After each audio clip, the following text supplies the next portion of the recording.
அண்ணா IAS academy சாதனையாளர்களின் சங்கம்.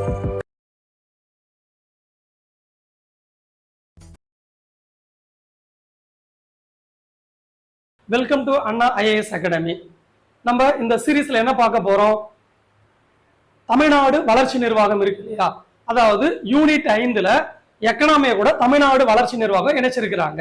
நம்ம syllabus எல்லாமே ஆல்ரெடி போன வீடியோலயே பார்த்துருக்கோம்.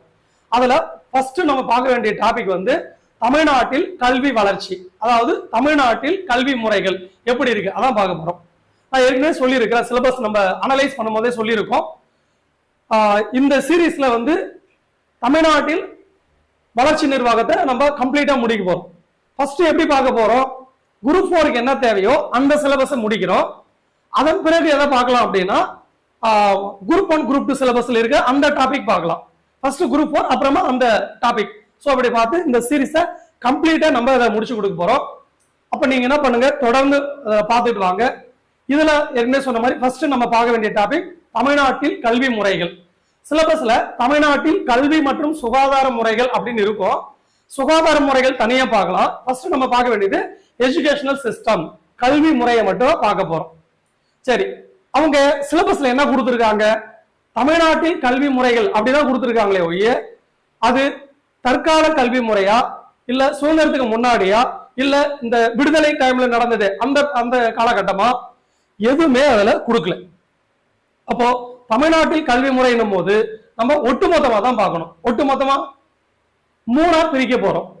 ஃபர்ஸ்ட் இந்திய விடுதலைக்கு முன்பு தமிழ்நாட்டில் கல்வி முறை, 2 இந்திய விடுதலைக்கு பின்பு தமிழ்நாட்டில் கல்வி முறை, 3வது தற்கால கல்வி முறை. தமிழ்நாட்டுல தற்கால கல்வி முறை, தற்காலனா கரண்ட் ரிலேட்டடா பாக்குறது. ஓகேங்களா? அப்போ ஃபர்ஸ்ட் நம்ம பார்க்க வேண்டியது இந்திய விடுதலைக்கு முன்பு கல்வி முறைன்னு பாக்குறோம். அதுல எங்க இருந்து நம்ம பார்க்கலாம் அப்படின்னா, சங்க காலத்துல இருந்து இப்ப வரைக்குமே என்ன பண்ணலாம், இந்த கல்வி முறையை பார்க்கலாம். ஓகேங்களா? சோ அப்படி பார்க்கும்போது இந்திய விடுதலைக்கு முன்பு, அதாவது சுதந்திரத்திற்கு முன்பு என்ன இருக்கு அப்படின்னா, நம்ம சங்க காலம் சொன்னோம். சங்க காலத்துல கல்வி முறை எப்படி இருந்தது நமக்கு தெரியும். சங்க காலம் கிமு 3ஆம் நூற்றாண்டு முதல் கிபி 3ஆம் நூற்றாண்டு, இந்த காலம் தான் சங்க காலம் சொல்றாங்க. அப்போ சங்க காலத்துல கல்வி என்னவா இருந்தது? அனைவருக்கும் கல்வி, மத சார்பற்ற கல்வி, சமச்சீரான கல்வி இருந்தது அப்படின்னு நமக்கு இலக்கியங்களை பார்க்கும்போது அந்த தகவல்கள் தெரியுது. சோ அப்போ சங்க காலத்துல கல்வி வந்து பாகுபாடு இல்லை. ஏழை பணக்காரன் பாகுபாடோ, இல்ல பாலின பாகுபாடோ, ஆண் பெண் பாகுபாடோ எதுபோலும் இல்லை. அனைத்து மக்களும் கல்வி கற்கக்கூடிய ஒரு சூழ்நிலை சங்க காலத்தில் நிலவியது. ஓகேங்களா? அப்புறம் மதத்தை போதிச்சாங்களா அப்படின்னா, சங்க காலத்துல மத சம்பந்தமான கல்வி எதுவும் கிடையாது. என்ன கல்வி? மத சார்பற்ற கல்விதான் இருந்தது. சமச்சீரான கல்வி இருந்துச்சு. குறிப்பா சங்க காலத்தில் பெண்கள் கல்வி கற்றனர் அப்படின்ற தகவலும் நமக்கு தெரியுது. எதன் ஆதாரம் அப்படின்னா, நிறைய பெண் பார்ப்புலவர்கள் இருக்கிறாங்க சங்க காலத்துல. நிறைய பெண் பார்ப்புலவர்கள், ஔவையார் நமக்கு தெரியும், காக்கை பாடினியர், ஓகேவா, நச்சலையார் அப்படின்னு சொல்லிட்டு நிறைய பெண் பார்ப்புலவர்கள் இருக்கிறாங்க. அந்த பெண் பார்ப்புலவர்களை வைத்து நம்ம என்ன தெரிஞ்சுக்கலாம்? சங்க காலத்தில் பெண்களும் கல்வி கற்றனர் அப்படின்னு சொல்லலாம். மன்னர்கள் கல்வியை ஆதரித்தனர் அப்படின்ற தகவலும் சங்ககால கல்வி முறையில நம்ம தெரிஞ்சு கொள்ள முடியும். சங்ககால முடிவுல என்ன வருது அப்படின்னா, களப்பிரர்கள் காலம், அது நம்ம வரலாற்றுல இருண்ட காலம் அப்படின்லாம் கூட சொல்லுவாங்க. அந்த களப்பிரர்கள் காலம் கிபி 3லிருந்து 6 வரை களப்பிரர்கள் காலம் அப்படின்னு சொல்லும் போது, இந்த காலத்துல கல்வி சமண பௌத்த மதம் ஆதிக்கம் பெற்றது. இந்த காலம் முழுக்க சமண ஆதிக்கமும் பௌத்த ஆதிக்கமும் இந்த அந்த காலத்துல நிலவியது. அப்போ கல்வி கூடங்களை என்ன சொன்னாங்க அப்படின்னா, சமண பள்ளிகள், படுகைகள் அப்படின்னா கல்வி கூடங்களை அழைச்சாங்க. ஓகேங்களா? அடுத்து பல்லவர்கள் காலம். களப்பிரர்கள் காலம் முடிஞ்சு பல்லவர்கள் காலம் தொடங்குது. கிபி 6 to 8 இந்த காலம் வந்து பல்லவர்கள் காலம் சொல்றாங்க. பல்லவர்கள் காலத்துல கல்வி கூடங்களுக்கு என்ன பேருனா கடிகைகள் அப்படின்னு பேரு. என்ன பேரு? கடிகைகள். யுவான் சுவாங் நம்ம காஞ்சிபுரத்துக்கு வருகை தராரு. காஞ்சிபுரத்துக்கு வருகை தரும்போது அங்க காஞ்சியில 100க்கும் மேற்பட்ட கடிகைகள் இருந்தன அப்படின்னு என்ன பண்றாங்க, அவரை சொல்லியிருக்கார். யுவான் சுவாங் தன்னுடைய பயண குறிப்புல சொல்றார். இந்த இடத்துல உங்களுக்கு ஒரு கேள்வி, யுவான் சுவாங் அவருடைய பயண நூலோட பெயர் என்ன? பயண நூல் இருக்கு இல்லையா, அந்த பயண நூலின் பெயர் என்ன? அதை கமெண்ட் பண்ணுங்க. சோ இவன் காஞ்சி கடிகை பத்திலாம் அவருடைய குறிப்புல சொல்லியிருக்காங்க. அதன் பிறகு சமஸ்கிருதம், பிராகிருதம் ஓகேவா போன்ற மொழிகளுக்கு முக்கியத்துவம் அளிக்கப்பட்டது. சோ பல்லவர்கள் காலத்துல தமிழ் மொழி இருந்தது, ஆனா கூடுதல் முக்கியத்துவம் எதுக்கு அதிகம் இருந்ததுன்னா சமஸ்கிருத மொழிக்கும் பிராகிருத மொழிக்கும் தான் கூடுதல் முக்கியத்துவம் இருந்தது. இந்த புத்த சமண பள்ளியில் மட்டும் அனைவருக்கும் கல்வி அளிக்கப்பட்டது. ஓகேவா, இது அந்த இடத்துல வரணும். நம்ம களப்பிற காலத்துல அந்த டைம்ல அனைவருக்கும் கல்வி இருந்தது ஓரளவுக்கு. ஆனா இந்த இடத்துல பாத்தீங்கன்னா பல்லவர்கள் காலத்துல கல்வி உயர் வகுப்பினர், மன்னர், அந்தணர்களுக்கு மட்டும் வழங்கப்படும் நிலை தோன்றியது. அதாவது சங்க காலத்துல அனைவருக்கும் கல்வி இருந்தது, களப்பிரர்கள் காலத்துல ஏறக்குறைய அனைவருக்கும் கல்வி தான் நிலவச்சு கொஞ்சம் கொஞ்சமா மாறுது. ஆனா பல்லவர்கள் காலத்துல ஒன்லி யாருதான் உயர் வகுப்பினர் மட்டும்தான் கல்வி கற்றனர். உயர் வகுப்பினர்னா யாரு? மன்னர் குடும்பத்தை சேர்ந்தவங்க, அந்தனர் குடும்பத்தை சேர்ந்தவங்க, அதுக்கப்புறம் அதிக சொத்து வைத்திருக்கிறாங்களே அந்த மாதிரி அந்த பணக்காரர்கள், அவங்களுக்கான கல்வியா மாறிச்சு. கல்வி பாமர மக்களுக்கு போய் சேரவே இல்லை. ஓகேவா, அது மறுக்கப்பட்டுச்சு அப்படின்ற விவரங்கள் நமக்கு தெரிய வருது. இன்னும் சொல்ல போனா இந்த காஞ்சிபுரத்துல ஓகேவா இங்கிருந்து தர்மபாலர் இருக்காரு இல்லையா, அவரு நாலந்தா பல்கலைக்கழகத்துல போய் படிச்சது மட்டும் இல்லாம பிற்காலத்தில் அங்க என்னவா மாறுறாரு, அந்த பல்கலைக்கழகத்தோட வேந்தராவும் வராருன்ற ஒரு தகவலும் நமக்கு தெரிய வருது. ஓகேங்களா, சரி அடுத்தது அதை நம்ம ஏற்கனவே சொன்ன மாதிரி வர்ணாசிரம பாகுபாடு தொடங்குது. பல்லவர்கள் காலத்துல பக்தி இலக்கியங்கள் கொஞ்சம் கொஞ்சமா செழித்துவாங்க ஆரம்பிச்சது. பல்லவர்கள் காலத்துல கல்வி நிலை இப்படி இருந்தது. அதன் பிறகு சோழர்கள் ஆட்சி காலம் கிபி 9 இருந்து 12ஆம் நூற்றாண்டு, அந்த காலம் சோழர்கள் ஆட்சி காலம்.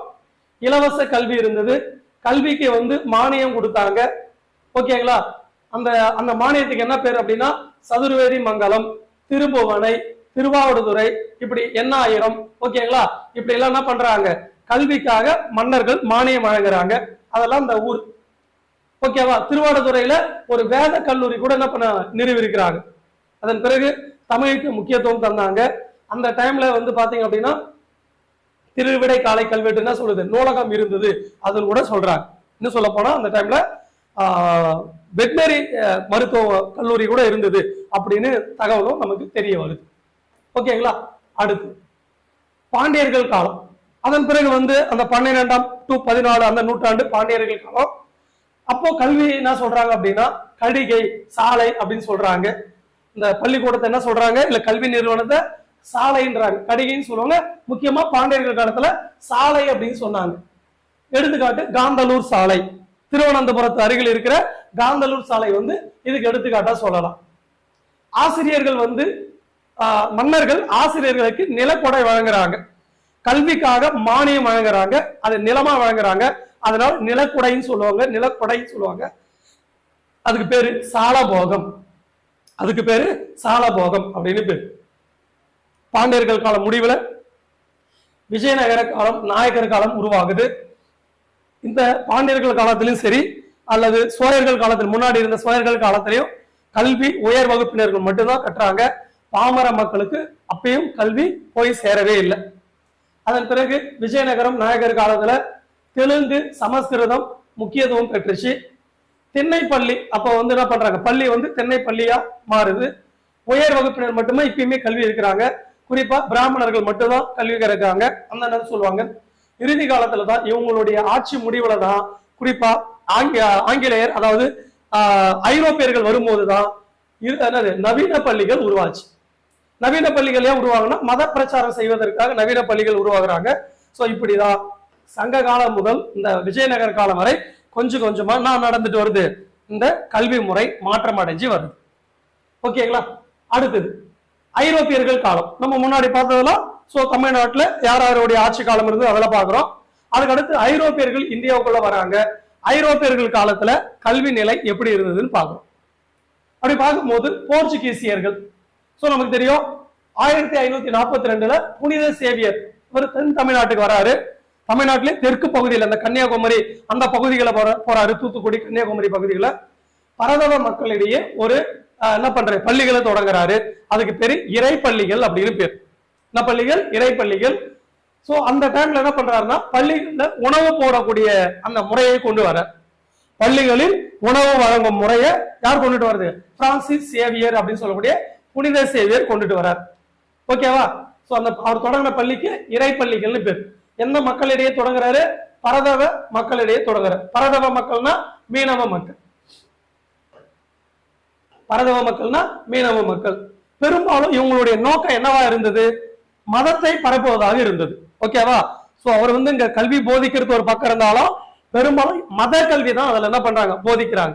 குறிப்பா பைபிள் தத்துவங்கள் தான் அதுல போதிக்கக்கூடிய சூழ்நிலை இருக்கு. இதோ இருக்கு பைபிள் தத்துவம், ஆங்கில இலக்கணம் இதான் போதிக்கிறாங்க. அடுத்தது டேனியர்கள் இறைப்பள்ளி நிறுவுறாங்க. எங்க நிறுவுறாங்க? தரங்கம்பாடியில் நிறுவுறாங்க. சீகன் பால்கு அதெல்லாம் பாக்குறோம். அவரெல்லாம் டேனியர்கள் அந்த பகுதியிலிருந்து வந்தவர் தான்.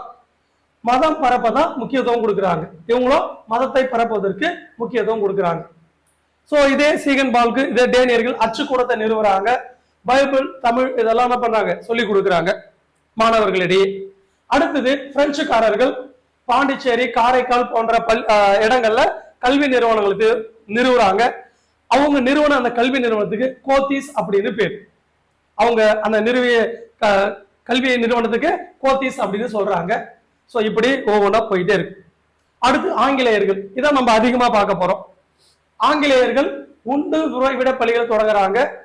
D.A. பெல் என்பவர் தான் தொடங்குறாரு. உண்டு உறைவிட பள்ளினா விடுதிகள், அதுதான் உண்டு உறைவிட பள்ளி. ஓகேங்களா? சோ பாளையங்கோட்டையை அங்கேயும் தொடங்குறாங்க. அதனாலதான் பாளையங்கோட்டை என்ன சொல்றாங்க, தென்னிந்தியாவின் ஆக்ஸ்போர்ட் அப்படின்னு அழைப்பாங்க. சோ இங்கிலாந்துல ஆக்ஸ்போர்ட் இருக்கு இல்லையா, அங்க எப்படி நிறைய கல்வி நிறுவனங்கள் இருக்கோ அதே போல தமிழ்நாட்டுல பாளையங்கோட்டை பகுதிகளில் நிறைய கல்வி நிறுவனங்கள் இருந்ததால தென்னிந்தியாவின் ஆக்ஸ்போர்ட் அப்படின்னு இதை அழைச்சாங்க. அதுக்கு அடுத்தது கம்பெனி நிர்வாகத்தின் கீழ் கல்வி எப்படி மாறுதுன்னு பார்க்கலாம். ஓகேவா? 1881 கல்கத்தாவில ஒரு மதராச நிறுவுறாங்க. வாரன் ஹேஸ்டிங் தான் அதை என்ன பண்ற நிறுவுறாரு. முஸ்லிம் சட்டம், தத்துவம், மத கருத்துக்கள்லாம் அங்க போதிக்கிறாங்க. எங்க? மதராசா. மதராசனா மெட்ராஸ் அப்படின்னு நினைச்ச கூடாது. இது என்னது அப்படின்னா இந்த இஸ்லாமியர்களுக்கான பள்ளி தான், கல்வி நிறுவனத்தை என்ன சொல்லுவாங்க, மதராசா அப்படின்னு சொல்லுவாங்க. ஓகேங்களா? சோ இது அதுக்கு அடுத்தது 1791 பனாரஸ்ல சமஸ்கிருத கல்லூரி நிறுவிருக்கிறாங்க. ஜனாதன் டங்கன் அப்படின்ற ஒரு நபர் தான் நிறுவனது. இந்து மத தத்துவத்தை போதிக்கிறாங்க. வேதம், இலக்கியம், எப்படி இஸ்லாமியர்களுக்கான ஒரு கல்வி நிறுவனம் அது மதராசா இருக்கும், அதே போல பனாரஸ் சமஸ்கிருத கல்லூரி அப்படின்னு என்ன பண்ணிருக்காங்க, இதை நிறுவிருக்காங்க. அடுத்து போயிடலாமா? அடுத்தது 1800 வில்லியம் கோட்டை. வில்லியம் கோட்டை தெரியும் இல்லையா? மேற்கு வங்கத்துல கல்கத்தாவில் இருக்கிற கோட்டை தான் அது இந்த வில்லியம் கோட்டை. அங்க ஒரு கல்லூரி நிறுவுறாங்க. வெல்லஸ்லி பிரபு தான் நிறுவுறாரு. அந்த கல்லூரியோட நோக்கம் என்னன்னா, லண்டன்ல குடிமை பணி தேர்வு எழுதி வெற்றி பெற்றுட்டு வருவாங்க இந்தியாவுக்கு, அவங்களுக்கு பயிற்சி அளிக்கக்கூடிய ஒரு நிறுவனம் தான் அது இந்த குடிமை பணியாளர்களுக்கான பயிற்சி பள்ளி அப்படின்னு சொல்லுவாங்க. வில்லியம் கோட்டையில் இருக்கிற கல்லூரி. இது 800 ஆரம்பிச்சாலும் உடனே மூடிடுறாங்க. எப்போ? 1802 உடனே மூடிடுறாங்க. சோ அப்போ ஆனா வில்லியம் கோட்டையில ஒரு குடிமை பணியாளர்களுக்கான பயிற்சி பள்ளி ஏற்படுத்தினாங்க. அது நம்ம தெரிஞ்சுக்கணும். அடுத்து போயிடலாமா? அடுத்தது ரொம்ப முக்கியமானது சாசன சட்டம் சொல்லுவாங்க, இல்ல பட்டய சட்டம் சொல்லுவாங்க. எப்போ அப்படின்னா 1813. 1813 பட்டய சட்டம் வருது. இந்த பட்டய சட்டத்துல ஆங்கிலேய அரசுங்க என்ன சொல்றாங்க அப்படின்னா, இந்த கிழக்கிந்திய கம்பெனி தான் இந்தியாவில் இருக்கு. கிழக்கிந்திய கம்பெனி ஒவ்வொரு ஆண்டும் இந்தியர்களின் கல்விக்காக ரூபாய் 1 லட்சம் செலவிட வேண்டும் அப்படின்னு அதுல சொல்றாங்க. அந்த 1 லட்சம் அவங்களுடைய வரி வருவாய் இருக்கு இல்லையா, அதுல உபரி வருவாய் இருக்கு பாத்தீங்களா, அதுல வரக்கூடிய 1 லட்சம் ரூபாய் எடுத்து என்ன பண்ணணும், இந்தியர்களுடைய கல்விக்காக செலவிடணும் அப்படின்னு சொல்றதா இந்த சட்டமோட முக்கிய அடிப்படை. ஓகேங்களா? அதுக்கப்புறம் ஆங்கில இலக்கியம், அறிவியல் சார்ந்தவற்றை இந்தியர்களுக்கு கற்பிக்கணும். ஓகேவா? இது 20 ஆண்டுக்கு ஒரு முறை இந்த சட்டத்தை என்ன பண்ணுவோம், திருத்தம் செய்யறாங்க. நான் சொல்லிட்டேன், நிலவரி வர உபரி தொகை எடுத்து தான் என்ன பண்ணோம், கல்விக்காக 1 லட்சம் செய்யணும் அப்படின்னு சொல்றாங்க. இந்த சட்டத்தில் நம்ம எல்லாருக்குமே தெரிஞ்சதுதான். இந்த சட்டம் இந்தியர்களின் கல்விக்காக ரூபாய் 1 லட்சம் ஒதுக்கினாலும், ஓகேங்களா, ஒதுக்கினாலும் இந்த பணம் ஒதுக்குனாங்களே ஒழிய செலவிடப்படவில்லை. இந்திய கல்விக்காக இந்த பணம் செலவிடப்படவில்லை. ஓகேங்களா? சரி, அடுத்து 1817 கொல்கத்தால ஒரு கல்லூரி நிறுவுறாங்க. ஆங்கில கல்விக்கு முக்கியத்துவம், கல்விக்கு மானியம் வழங்குறாங்க. கல்கத்தா, டெல்லி, ஆக்ராவில் அந்த 3 சமஸ்கிருத கல்லூரி நிறுவுறாங்க. கல்கத்தாவிலையும் டெல்லி, ஆக்ராவில் 3 சமஸ்கிருத கல்லூரி நிறுவுறாங்க. சோ இதான் கல்கத்தாவில் நிறுவன கல்லூரி. அடுத்தது 1822-23. சோ இந்த பீரியட்ல பொது கல்வி இயக்குநரகம் ஆரம்பிக்கப்பட்டது. டிபிஐ சொல்லக்கூடிய டைரக்டர் ஆஃப் பப்ளிக் இன்ஸ்ட்ரக்ஷன், ரொம்ப முக்கியமானது. டைரக்டர் ஆஃப் பப்ளிக் இன்ஸ்ட்ரக்ஷன் சொல்லக்கூடிய டிபிஐ ஆரம்பிக்கிறாங்க. இந்த 1820-21 இந்த காலகட்டத்தில் மெட்ராஸ் மாகாணத்தோட ஆளுநர் யார் அப்படின்னா சர் தாமஸ் மன்றோ. இவர் ஒரு கணக்கெடுப்பு ஒண்ணு நடத்துறார். இந்த சர் தாமஸ் மன்றோ ஒரு கணக்கெடுப்பு நடத்துறாரு. அந்த கணக்கெடுப்பு அறிக்கையை தாக்கல் செய்யறாரு. அதுல என்ன பரிந்துரை செய்யறாருன்னா, மாவட்ட அளவுல 2 பள்ளியை தொடங்கணும், அதுல ஒரு பள்ளி தாலுகா அளவுல இருக்கணும் அப்படின்னு சொல்றாரு. ஒரு பள்ளி தாலுகா அளவுல ஒரு பள்ளி இருக்கணும் அப்படின்னு சொல்றாரு. கல்விக்காக ஆண்டுதோறும் என்ன பண்ணணும், இந்த கல்விக்காக 50,000 நிதி ஒதுக்கணும் அப்படின்னு சொல்றாரு. ஆனா சர் தாமஸ் மன்றோ 1827 இறந்துடுறாரு. அவருடைய பரிந்துரை எப்ப எடுத்துக்கிறாங்கன்னா 1828 அவருடைய பரிந்துரை எடுத்துக்கிறாங்க. பட் அவர் இறந்ததால பெருசாக அவருடைய பரிந்துரையை நடைமுறைப்படுத்தப்படவில்லை. ஓகேங்களா? அடுத்தது கீழ் திசைவாதிகள், மேற்கத்தியவாதிகள், அவங்களுடைய பிரச்சனை போச்சு. என்ன அப்படின்னா, கீழ் திசைவாதி ஆங்கிலேயர்களே 2ஆ பிரிகிறாங்க. அது ஒரு சிலர் என்ன சொல்றாங்க, கன்சர்வேட்டிவ் அப்படின்னு சொல்லுவாங்க, ஓரியன்டலிஸ்ட் அப்படின்னு. இன்னொன்னு பாத்தீங்கன்னா மாடர்னிஸ்ட். ஓகேவா? சோ இந்த நவீனமா திங்க் பண்றவங்க இருக்கிறாங்க, பழமையா திங்க் பண்றவங்க இருக்கிறாங்க அப்படின்னு 2ஆ பிரிகிறாங்க. கீழ் திசைவாதிகள் என்ன சொல்றாங்க, இந்திய மக்களுக்கு அவங்களுடைய தாய்மொழி பாரம்பரிய கல்வியை போதிக்கணும், தாய்மொழியில் போதிக்கணும், பெரும்பாலும் அதுல வேதம் இதிகாசத்தை தான் சொல்லிக் கொடுக்கணும். இதான் கீழ் திசைவாதிகளோட எண்ணமா இருக்கு. ஓகேங்களா? இதே மேற்கத்தியவாதிகள் இல்ல அப்படின்னா ஒரு மாடர்ன் திங்கிங் பண்றவங்க என்ன சொல்றாங்க, இல்ல அவங்களுக்கு அதெல்லாம் போதிக்க கூடாது, அறிவியல் போதிக்கணும், மேலை நாட்டு இலக்கியத்தை போதிக்கணும். யார் சொல்றது? மேற்கத்தியவாதிகள். குறிப்பா ஆங்கில வழியில போதிக்கணும். எதுல போதிக்கணும்? ஆங்கில வழியில போதிக்கணும் அப்படின்னு சொல்றாங்க. சோ இப்போ வில்லியம் பெண்டிங் பிரபு இந்தியாவோட கவர்னர் ஜெனரலா இருக்கிறாரு. அப்படி இருக்கும்போது அவர் என்ன பண்றாரு அப்படின்னா, மெக்காலே தலைமையில அவர் ஒரு சட்ட உறுப்பினர், மெக்காலே பிரபு ஒரு சட்ட உறுப்பினர், அவர் தலைமையில ஒரு கமிட்டி போடுறார். அதுதான் மெக்காலே கல்வி குழு அப்படின்னு பேர். இந்த மெக்காலே கல்வி குழு என்ன சொல்றாங்க அப்படின்னா, இப்போ நீங்க டிசிஷன் எடுத்துக்கலாம். யாரு? இந்த வில்லியம் பெண்டிங் பிரபு சொல்றாரு. நம்ம ஒரு சிலர் பழமைவாதிகள் இருக்காங்க, ஒரு சிலர் மாடர்ன் திங்கர்ஸ் இருக்காங்க. 2 விதமான கருத்து வருது இந்த குழுவுல. 10 பேர் கொண்ட இந்த குழுவுல சோ இப்ப என்ன பண்ணிக்கலாம், இந்த தலைவர் யாரு? மெக்காலே பிரபு. நீங்க கீழ்திசைவாதிகள் சொல்லக்கூடிய கல்வி முறை எடுத்துக்கிறீங்களா, இல்ல மேற்கத்தியவாதிகள் சொல்லக்கூடிய கல்வி முறை எடுத்துக்கலாம், உங்களுடைய விருப்பம் அப்படின்னு சொன்னதால மெக்காலே பிரபு என்ன சொல்றாருன்னா, பாரம்பரிய கல்வி, தாய்மொழி கல்வி, இதிகாசத்தை புராணத்தை போதிக்கிற இந்த கல்விய புறந்தல்ற, ஒதுக்கிறார்.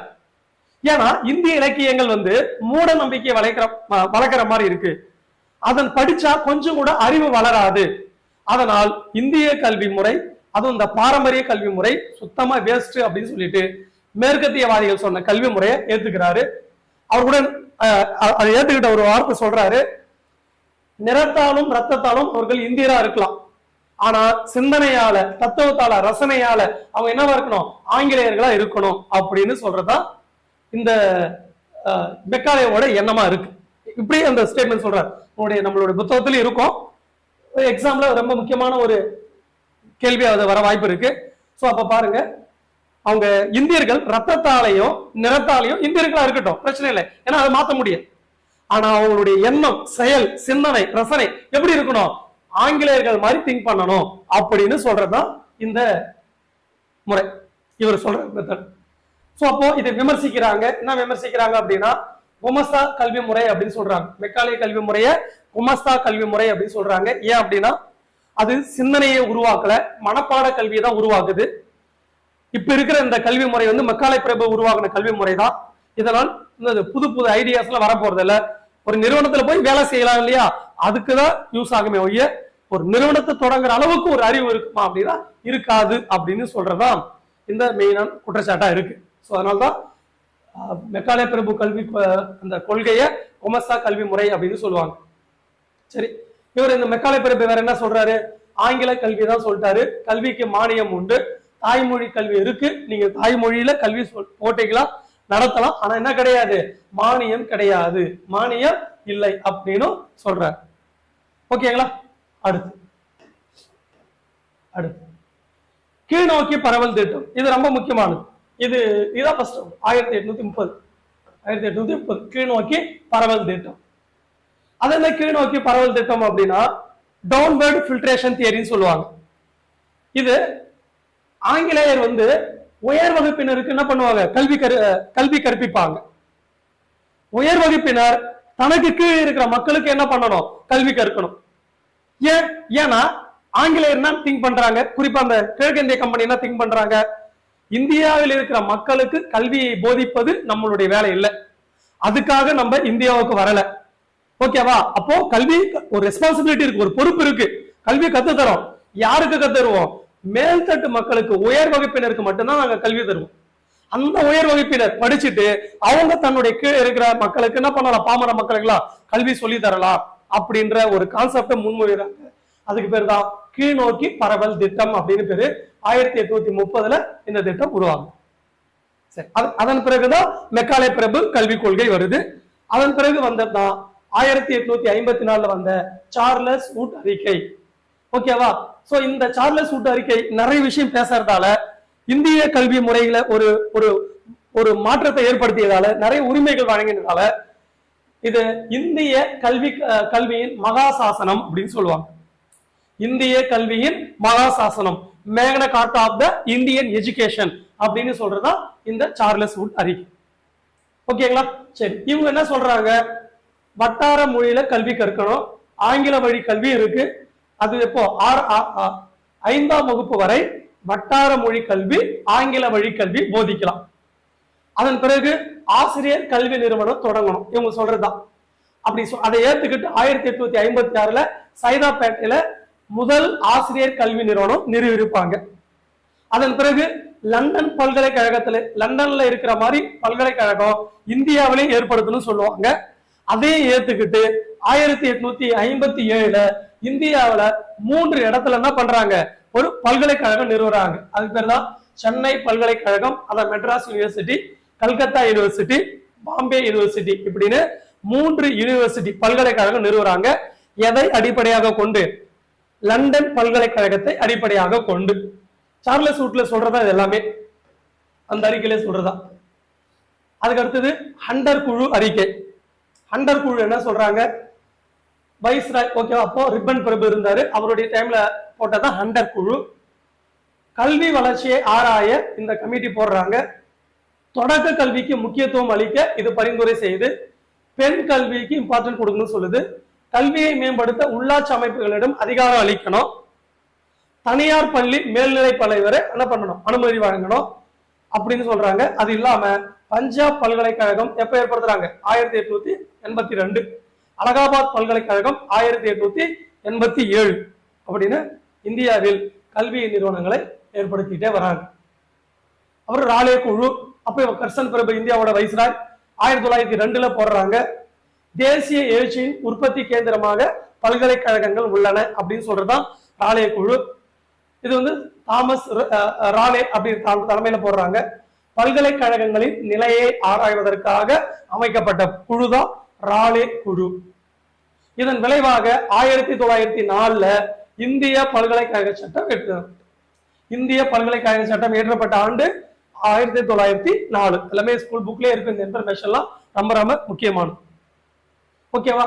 அப்போ கற்றல் ஆராய்ச்சிக்கு முக்கியத்துவம், ஆண்டுக்கு 5 லட்சம், 5 ஆண்டுகளுக்கு அப்படி வழங்கும். ஓகேவா? பல்கலைக்கழகோட தரத்தை உயர்த்த இந்த தொகை செலவிடப்படும். அடுத்து போயிடலாமா? அதுக்கு அடுத்தது சாட்லர் குழு, சாட்லர் பல்கலைக்கழக குழு 1917. கல்கத்தா பல்கலைக்கழகத்தின் பிரச்சனைகளை ஆராய இந்த போட்டிருக்காங்க. இடைநிலை கல்லூரி கல்வியை பரிந்துரைச்சாங்க. 1916 to 21 காலகட்டத்தில் 7 புதிய பல்கலைக்கழகங்கள் உருவாக்கியிருக்காங்க. ரொம்ப முக்கியமான ஒரு பாயிண்ட். எத்தனை பல்கலைக்கழகம்? 7 புதிய பல்கலைக்கழகங்களை உருவாக்கி இருக்கிறாங்க எந்த காலகட்டத்துல? இந்த 16 to 21 காலகட்டத்துல. சோ அடுத்து போயிடுமா? அடுத்தது மாண்டேகு செம்ஸ்போர்ட் சீர்திருத்தம் 1919. நமக்கு தெரிஞ்ச சட்டம் தான், இந்திய அரசாங்க சட்டம் அப்படின்னு சொல்லலாம். இப்ப என்ன சொல்றாங்கன்னா, கல்வி வந்து மாகாண அமைச்சர்கள் இருக்காங்க இல்லையா, அவங்களுக்கு மாற்றப்பட்டது கல்வி. அரசு கல்வி ரீதியாக இருந்த அதாவது ஒண்ணு இல்ல, அரசு வந்து கல்வியில இருந்து தப்பிச்சுக்க பாக்குறாங்க. கல்வி கொடுப்பது நம்மளுடைய வேலை இல்லை அப்படின்ற மாதிரி அரசு தப்பிக்க பாக்குது. அது குறிப்பா ஆங்கிலேய அரசு. ஓகேங்களா? சோ மாகாண பட்டியல சேர்த்துறாங்க. அடுத்தது சமூக சேவை செய்யறாங்க இல்லையா, அவங்க மூலம் கல்வியை வளர்க்கணும் அப்படின்னு இந்த சட்டம் சொல்லுது. அடுத்து நமக்கு தெரியும் இல்லையா, 1919 இந்திய அரசாங்க சட்டத்தின் அடிப்படையில 1920ஆம் ஆண்டு நீதி எலெக்ஷன் நடக்குது. அதுல சென்னை மாகாணத்துல நீதி கட்சி ஆட்சிக்கு வராங்க. ஓகேங்களா? சோ அப்போ அவங்க என்ன பண்றாங்க, கட்டாய தொடக்க கல்வி கொண்டுட்டு வராங்க. மதிய உணவு திட்டம் 1922. ஓகேவா? 1922 மதிய உணவு திட்டம் எங்க தொடங்குறாங்க? சென்னையில 1000 விளக்கு பகுதியில தொடங்குறாங்க. அதான் இலவச மதிய உணவு திட்டம். ஒரு ட்ரையல் பேஸ்ல தொடங்குறாங்க. சட்டம் வந்தது 1920. அது நடைமுறைப்படுத்துறது 22. சென்னை மாநில முழுக்க, சென்னை மாநில சென்னை மாநகர் முழுக்க விரிவுபடுத்துறது 1925. இப்படியாக இந்த மதிய உணவு திட்டம் எடுத்துட்டு வராங்க. இந்த மதிய உணவு திட்டத்தை கொண்டு வந்தது யாரு அப்படின்னா, யாரு? அப்போ மேயரா இருந்த, சென்னை மேயரா இருந்த PT தியாகராய செட்டியார் அவர் தான் எடுத்துட்டு வரார் இந்த 1000 விளக்கு பகுதிகள். ஓகேங்களா? சோ நம்ம சொன்ன மாதிரி 1925 சென்னை மாநகரம் முழுவதும் விரிவுபடுத்துறாங்க. அதுக்கப்புறம் 1926 ஆந்திரா பல்கலைக்கழகம் நிறுவுறாங்க. 1929 அண்ணா பல்கலைக்கழகம் ஏற்படுத்துறாங்க. இதெல்லாம் நீதி கட்சி அவங்க ஆட்சியில செஞ்ச ஒரு கல்விக்கான சாதனையை சொல்லலாம். அதுக்கப்புறம் வாங்க ஹர்டோ குழு 1929. இது பல்கலைக்கழகங்களின் தரம் உயர்த்துவதற்காக அமைக்கப்பட்ட குழு. நுழைவுத் தேர்வை அறிமுகப்படுத்துறாங்க. இவங்க நுழைவுத் தேர்வை அறிமுகப்படுத்துறாங்க. அடுத்தது பாரதா கல்வி திட்டம். குஜராத்ல இருக்கிற ஒரு நகரம் தான் பாரதா. அங்க ஒரு மாநாடு நடக்கும். அந்த மாநாடு யார் நடத்துறாங்க அப்படின்னா, கல்விக்கான தேசிய மாநாடுன்னு பேரு. காங்கிரஸ் கட்சி தான் அந்த மாநாட்டை நடத்துது. ஓகேங்களா? எங்க? பாரதால நடந்தது 1938. சோ இந்த மாநாட்டுல ஜாகிர் ஹுசேன் தலைமையில ஒரு குழு அமைக்கிறாங்க. கல்வி வளர்ச்சிக்காக ஒரு குழு அமைக்கிறாங்க. யார் தலைமையில்னா, பின்னாடி குடியரசுத் தலைவராக வந்த ஜாகிர் ஹுசேன் அவர் தலைமையில ஒரு குழு அமைக்கிறாங்க. இந்த குழு வந்து மகாத்மா காந்தி கல்வி எப்படி இருக்கணும் அப்படின்னு நிறைய பரிந்துரை செய்வாரு. அதை அலசி ஆராய்ந்து அதை ஒரு சில பேர் என்ன பண்றாங்க, ஒரு சில பெரும்பாலான விஷயங்களை இந்த கமிட்டி ஏத்துக்கிட்டு பரிந்துரை செய்யுது. கல்வி வந்து இப்படி எல்லாம் வரலாம் அப்படின்னு பரிந்துரை செய்யறாங்க.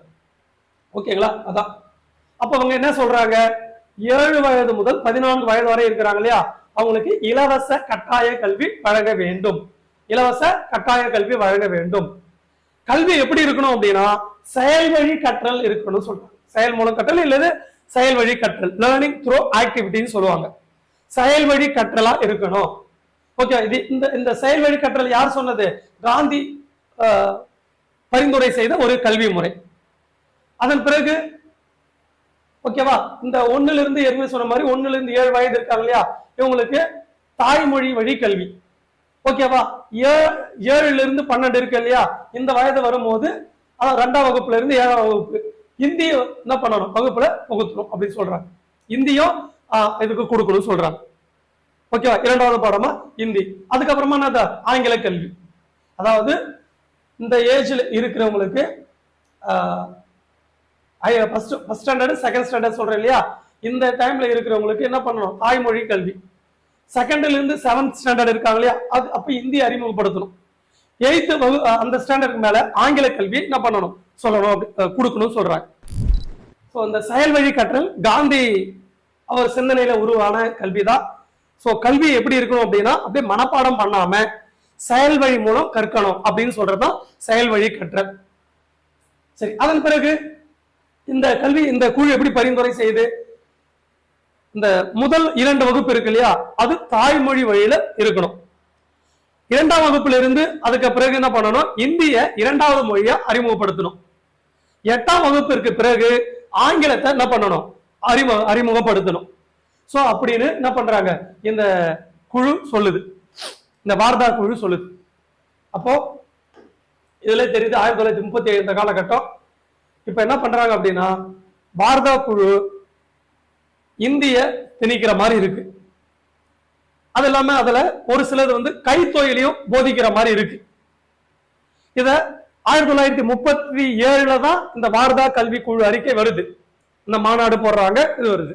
இதே காலகட்டத்துல சென்னையில சென்னை மாகாணம் இருக்கு இல்லையா, இதனுடைய முதலமைச்சரா ராஜாஜி வந்து சேர்றார்.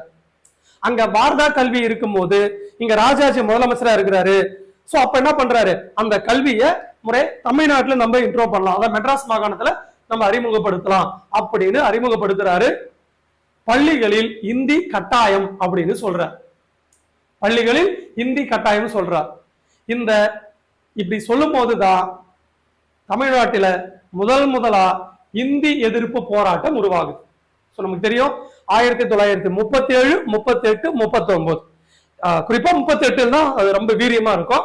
சோ அப்போ இந்தி எதிர்ப்பு ஏன் வருது அப்படின்னா, குறிப்பா மறைமலையடிகள், பெரியார், ஓகேவா, இன்னும் நிறைய தர்மாம்பாள் போன்ற தமிழ் பற்றாளர்கள்லாம் இந்தி எதிர்ப்பு போராட்டத்துல கலந்துக்கிறாங்க. தமிழ்நாடு முழுக்க இந்த போராட்டம் நடந்து 1938 எங்க கூடும், சென்னையில கூடும், திருவல்லிக்கேணி கடற்கரையில அந்த பகுதியில கூடி ஒரு பெரிய அளவில் போராட்டமா இது மாறும். அந்த இந்திய எதிர்ப்பு போராட்டத்துல பெரியார் தலைமையில் நடக்குது. பெரியாரை கைது செய்து சிறையில் அடைப்பாங்க. சோ அதெல்லாம் நம்ம பார்த்துருக்கோம். ஓகேவா, எங்க அடைப்பாங்கன்னா பெல்லாரி சிறையில அடைப்பாங்க, கர்நாடகாவில் இருக்கிற பெல்லாரி சிறை. அந்த பெல்லாரி சிறையில் இருக்கும் போதுதான் பெரியார் என்ன வர்றாரு, நீதி கட்சியோட தலைவரா தேர்ந்தெடுக்கிறாங்க. அப்போ அவர் சிறையில் இருக்கார். அதெல்லாம் நம்ம நீதி கட்சி அந்த ஏரியாவில் பார்க்கலாம், சொல்றேன். அப்போ இதுல இருக்கு, ஓகேவா. சோ இது குலக்கல்வி திட்டம் கிடையாது, இது இது சொல்ல முடியாது, குலக்கல்வி திட்டம் இல்லை. சோ என்ன பண்றாங்க, இந்திய வந்து என்ன பண்றாங்க, கட்டாயம் இது பண்றாங்க. அதுக்கப்புறம் இந்த கல்வி முறையை பெரியார் என்ன சொல்றாங்க, பாரத கல்வி முறைய வர்ணாசிரம கல்வி முறை அப்படின்னு யார அழைக்கிறாங்க, நம்ம பெரியார அழைக்கிறாங்க. ஓகேங்களா, அதனால அது ஒரு முக்கியமான கோட்ஸ், எக்ஸாம்ல கேட்கக்கூடிய ஒரு கோட். அது பாரத கல்வி முறையை வர்ணாசிரம கல்வி முறை என்று கூறியவர் யார் அப்படின்னா தந்தை பெரியார். சோ அடுத்து போயிடுமா, அதுக்கு அடுத்தது சார்ஜன்ட் குழு. சார்ஜன்ட் குழு, ஓகேவா, 1944 இவங்க முன் ஆரம்ப கல்வியை பரிந்துரை செய்யறாங்க. கட்டாய தொடக்க கல்வி, உயர்நிலை கல்வி தாய்மொழி வழியில கொடுக்கணும், ஓகேவா, மத்திய மாநில அளவில் கல்வித்துறை இருக்கணும் அப்படின்னு பரிந்துரை செய்யறத யாரு, இந்த சார்ஜன்ட் குழு அப்படின்னு சொல்லலாம். அதுக்கடுத்து போமா. சோ இப்ப நம்ம பார்த்தது எல்லாமே இந்திய விடுதலைக்கு முன்பு தமிழ்நாட்டில் கல்வி முறை எப்படி இருந்தது அப்படின்னு சொல்றோம். ஓகேங்களா, எங்க ஆரம்பிச்சு, சங்க காலத்துல ஆரம்பிச்சு, அதுக்கப்புறம் விஜயநகர காலம் வந்து, ஐரோப்பியர்கள் காலம் வந்து, ஐரோப்பியர்கள்லயே பாத்தீங்க அப்படின்னா பிரிட்டிஷார் தான் இந்தியாவை பெரும் பகுதி, பெரும் காலம் தான் பண்றாங்க, அதிகபட்சமா ரூல் பண்றாங்க, பெரும் பகுதி அவங்க தான் ரூல் பண்றாங்க. அப்போ பிரிட்டிஷ் ஆட்சி காலத்துல கல்வி முறை எப்படிலாம் இருந்தது அப்படின்ற அந்த தகவல்களும் நம்ம பார்த்தோம். ஓகேங்களா, சோ பார்த்துட்டோம். இப்போ அடுத்து நம்ம என்ன பார்க்க போறோம் அப்படின்னா, ஃபர்ஸ்ட் பகுதி முடிஞ்சது. இரண்டாவது பகுதி நம்ம எதை பார்க்க போறோம், இந்திய விடுதலைக்கு பிறகு, அதாவது சுதந்திரத்திற்கு பிறகு தமிழ்நாட்டில் கல்வி முறை எப்படி இருக்கு அதான் பார்க்க போறோம். இந்திய விடுதலைக்கு பிறகு தமிழ்நாட்டில் கல்வி முறை எப்படி இருக்குன்னு பார்க்க போறோம். ஃபர்ஸ்ட் நம்ம இதுல என்ன பார்க்கணும், அரசியல் அமைப்புல கல்வி குறித்து எங்கெல்லாம் சொல்லி இருக்கிறாங்க அந்த தகவல்களை பார்க்கணும். கான்ஸ்டிடியூஷன்ல கல்வி பத்தி ஏதாவது பேசியிருக்காங்களா அப்படின்னு நம்ம அந்த விஷயத்தை பார்க்கலாம். ஓகேவா, எங்க இருக்குன்னு பார்க்கலாம். ஃபர்ஸ்ட் ஆர்டிகல் 21(7) கல்வி இருக்கு. ஆக்சுவலி ஆர்டிகல் 21 இருக்கும், ஆர்டிகல் 21 ரைட் டு எஜுகேஷன் அப்படின்னு அங்கேயும் இருக்கும். ஆர்டிகல் 21(7) வந்து பாத்தீங்க அப்படின்னா 6 முதல் 14 வயது வரை உள்ள குழந்தைகளுக்கு இலவச கட்டாய தொடக்க கல்வி அளிக்கணும் அப்படின்னு இருக்கு. அதுக்கப்புறம் ஆர்டிகல் 45 டிபிஎஸ்பிலையும் என்ன இருக்கு, கல்வி பத்தி சொல்லியிருப்பாங்க. அது என்ன அப்படின்னா 0 முதல் 6 வயது வரை உள்ள குழந்தைகளுக்கு முன்பருவ மழலையர் கல்வி அளிக்க வேண்டும் அப்படின்னு சொல்லியிருப்பாங்க. அதுக்கப்புறம் வேற எங்க இருக்கு, ஆர்டிகல் 51A(k) இருக்கு. இது என்னன்னா, இங்க 6 முதல் 14 வயது வரையில குழந்தைகளுக்கு அரசு இலவசமா கட்டாய கல்வி அளிக்குமா, பெற்றோர்களோட கடமை சொல்லுவாங்க. அந்த கல்வியை கொடுப்பது யாரு? பெற்றோர்கள் கடமை. அப்ப கடமை பத்தி பேசியிருப்பாங்க. அப்புறம் ஆர்டிகல் 46 என்ன சொல்றாங்க அப்படின்னா, SC ST அப்புறம் மற்ற பின்தங்கிய பிரிவினர்களுக்கான பொருளாதாரம் மற்றும் கல்வி வளர்ச்சி அப்படின்னு சொல்றாங்க. பொருளாதாரம் மற்றும் கல்வி நலனை வழங்க வேண்டும் சொல்றாங்க. இந்த இடத்துல இந்த வார்த்தை பார்க்கணும் அவசியம் இல்லை, கல்வின்னு வர்றதால அப்ப அதை பார்க்கிறோம். அதுக்கு அடுத்தது ஆர்டிகல் 30 என்ன சொல்றாங்க, சிறுபான்மையினருக்கான கல்வி நிறுவனம்.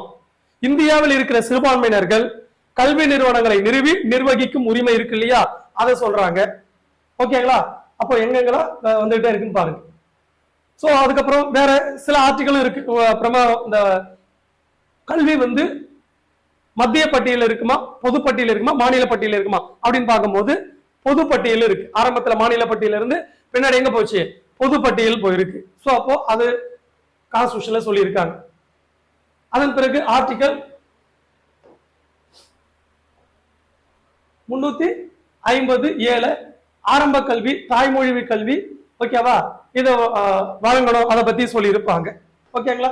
சோ அப்போ கல்வி கான்ஸ்டிடியூஷன்ல எந்தெந்த இடம்லாம் இருக்கு அப்படின்னு சொல்றதுதான் இந்த ப்ரொவிஷன்ஸ். ஓகேவா? இந்த விஷயங்கள். அடுத்தது நம்ம எங்க போயிடலாம் அப்படின்னா, கல்விக்காக சுதந்திரத்திற்கு பிறகு கல்விக்காக இந்திய அரசும் சரி தமிழ்நாடு அரசும் நிறைய ஸ்டெப் எடுத்திருப்பாங்க. முதல்ல இந்திய அரசு இந்திய அளவில் அவங்க என்னென்ன செஞ்சாங்க, மாநில பட்டியல கல்வி இருந்தாலும் இந்திய அரசும் கல்விக்காக சில முயற்சிகள் எடுத்திருப்பாங்க. அதனுடைய முதல் முயற்சி தான் என்னது, ராதாகிருஷ்ணன் குழு அப்படின்னு பேர். 1948ஆம் ஆண்டு ராதாகிருஷ்ணன் தலைமையில் குழு அமைச்சிருப்பாங்க. பல்கலைக்கழகத்தை சீர்திருத்தம் செய்வதற்காக அமைக்கப்பட்ட குழு ராதாகிருஷ்ணன் குழு. ஓகேவா? இவங்க நிறைய பரிந்துரை வழங்கியிருப்பாங்க. இந்த பரிந்துரை ஏற்றுக்கிட்டு 1953ஆம் ஆண்டு பல்கலைக்கழக மானிய குழு ஏற்படுத்துறாங்க. UGC அப்படின்னு பேரு. இது சட்ட வடிவம் கொடுத்தது 1956. ரெண்டு மோஸ்ட்லி 1956 தான் கேட்பாங்க. ஆனா அது ஒரு சட்டம் சாரா அமைப்பா ஏற்படுது 1953. ஆசிரியர்களுக்கு சம்பளம் அதிகமா வழங்கணும் அப்படின்னு உங்க பரிந்துரை செஞ்சிருப்பாங்க. கிராமிய பல்கலைக்கழகம் அமைக்கணும் அப்படின்னு பரிந்துரை செஞ்சிருப்பாங்க. இதெல்லாம் யாருடைய பரிந்துரை? ராதாகிருஷ்ணன் குழு பரிந்துரை. அடுத்தது லட்சுமணசாமி முதலியார் குழு 1953. ஓகேவா? இந்த குழு 52ல போட்டிருப்பாங்க, 53ல பரிந்துரை வழங்கியிருப்பாங்க. இடைநிலை கல்விக்காக போட்டது. இவங்க பல்கலைக்கழகத்தை சீர்திருத்தம் செய்வதற்காக அந்த கமிட்டி போடுறாங்க. இவங்க போட்டது எது? இடைநிலை கல்விக்காக இந்த கமிட்டி போடுறாங்க. சோ கல்வி கற்றல் செயல்பாடு அடிப்படையில் இருக்கணும் அப்படின்னு சொல்றதா இந்த கல்வியோட இந்த குழுவோட நோக்கம். சரிங்களா? அடுத்தது கோத்தாரி தலைமையில ஒரு கல்வி குழு போடுறாங்க. எப்போ? 1964. அதுக்கு பேரு கோத்தாரி கல்வி குழு. இதனுடைய நோக்கம் எதற்காக போடுறாங்க அப்படின்னா, கல்வியும் தேசிய வளர்ச்சியும் அந்த தலைப்பின் கீழே போடுறாங்க. கல்வியும் தேசிய வளர்ச்சியும் அதான் அதனுடைய நோக்கமா இருக்கு. இந்திய கல்வி குழு. ஓகேவா? இதுக்கு இன்னொரு பேரு இந்திய கல்வி குழு, கோத்தாரி கல்வி குழு அப்படின்னு சொல்லலாம், அல்லது இன்னொரு பேரு இந்திய கல்வி குழு அப்படின்னு சொல்லலாம்.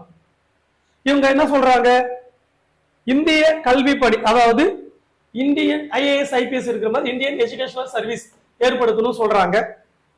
மெயினா GDPல 6% அளவுக்கு கல்விக்காக நிதி ஒதுக்கணும் அப்படின்னு சொல்றாங்க. ஒட்டுமொத்தோட GDPல 6% அளவுக்கான நிதி எதுக்கு ஒதுக்கணும்? கல்விக்காக ஒதுக்கணும் அப்படின்றாங்க. நல்லா கவனிக்கணும். இந்த 1964ல கல்விக்காக இவ்வளவு ஒதுக்கணும் சொன்னாலும் இப்பயுமே பாத்தீங்கன்னா 2.9% ஒதுக்குறாங்க. கிட்டத்தட்ட 3% தான் GDPல இருந்து கல்விக்காக ஒதுக்குறாங்க. ஆனா எவ்வளவு ஒதுக்கணுமா? 6% அளவுக்காக கல்விக்கு ஒதுக்கணும்ன்றது இந்த குழுவோட பரிந்துரை. இந்த குழு கல்வி அமைப்பு எப்படி இருக்கணும்? 10+2+3 இருக்கணும் அப்படின்னு இவங்க தான் சொல்றாங்க. அது என்ன 10+2+3 அப்படின்னும் போது 10ஆம் இப்போ ஒருத்தங்க டிகிரி முடிக்கிறாருன்னா இந்த ஃபார்மேட்ல தான் முடிக்கணும். 10ஆம் வகுப்பு முடிச்சிருக்கணும். அதன் பிறகு ஒரு 2 வருடம் ஒரு படிப்பு முடிச்சிருக்கணும். அது டிப்ளமோவா இருக்கலாம் அல்லது 12ஆ இருக்கலாம். அதன் பிறகு என்ன முடிச்சிருக்கணும், காலேஜ் முடிச்சிருக்கணும். அது 3 வருடமா இருக்கலாம், 4 வருடம், 5 வருடம், எப்படி வேணாலும் இருக்கலாம். ஆனா 2 வருடம் இருக்கக்கூடாது.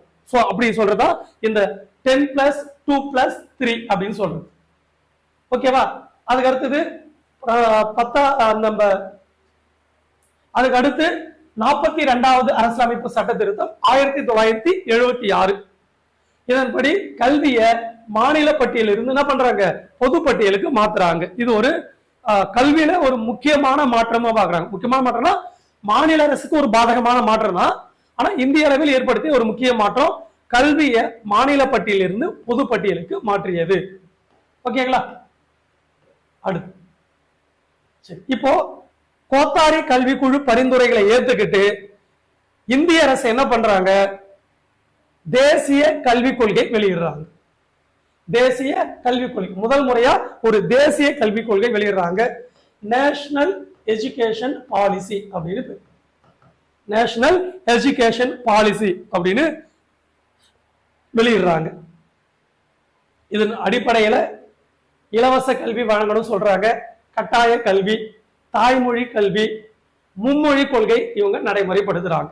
இதான் ரொம்ப ரொம்ப முக்கியம். ஓகேவா? அது என்ன மும்மொழி கொள்கை அப்படின்னா, இப்போ ஒவ்வொரு மாநிலமும் தாய்மொழியில கல்வி இருக்கலாம், 2வது மொழியா ஆங்கிலம் இருக்கலாம், 3வது கம்பல்சரி என்ன இருக்கணும், இந்தி இருக்கணும் அப்படின்னு வலியுறுத்துறதா இந்த மும்மொழி கொள்கை. இது இந்த டைம் 68. இந்த டைம்ல தமிழ்நாட்டோட முதலமைச்சர் யார் அப்படின்னா அறிஞர் அண்ணாதுரை. சோ உடனே அவர் என்ன பண்றாருன்னா, எங்க இந்த அறிவிப்பு இந்த தேசிய கல்விக் கொள்கையில் இருக்கிற விஷயம் தமிழ்நாட்டை பாதிக்கும் சொல்லிட்டு அந்த நேரத்துல அவசரமாக என்ன பண்றாரு, ஒரு சட்டத்தை ஒண்ணு எடுத்துட்டு வர 1968 ஜனவரி 23 அன்று அந்த சட்டம் எடுத்துட்டு வர்றாரு. இந்த கேள்வி கேட்டிருக்காங்க. அந்த சட்டம் என்ன சட்டம்னா இருமொழி கொள்கை சட்டம். தமிழ்நாட்டில் இருமொழி கொள்கை தான் ஃபாலோ பண்ணுவாங்க. அது என்னது, தமிழ் மற்றும் ஆங்கிலம் அப்படின்ற இருமொழி கொள்கை சட்டத்தை கொண்டு வந்தவர் யாரு, அறிஞர் அண்ணாதுரை.